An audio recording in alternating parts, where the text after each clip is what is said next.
So this is a really good question. It came in response to me pointing out that the United Nations panel on the effects from Fukushima and the World Health Organization both concluded that all the radioactivity that came from Fukushima was insufficient to produce any measurable medical effects in any of the population to the Japanese public. And so this person is saying, well, if it's not going to have any measurable medical effects, why don't they just go back? It's a really good question, right?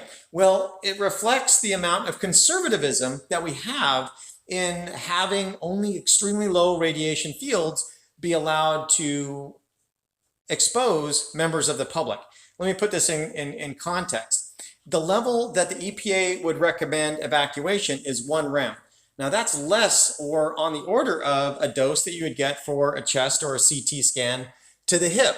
It's not a very big dose. The maximum that they would allow a state to have their public be exposed to before saying we recommend you have evacuation is 5 rem.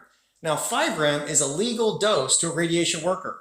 So again, it's a safe dose, but that just shows how conservative our regulations are when it comes to allowing the public to be exposed to radiation that they did not ask for, that they did not create. For example, you can go to an emergency room and get an x-ray, but you have to be willing to accept that. You go there to get treated, and that's part of the treatment, right? So they can fix the bone, they got to see how it's broken.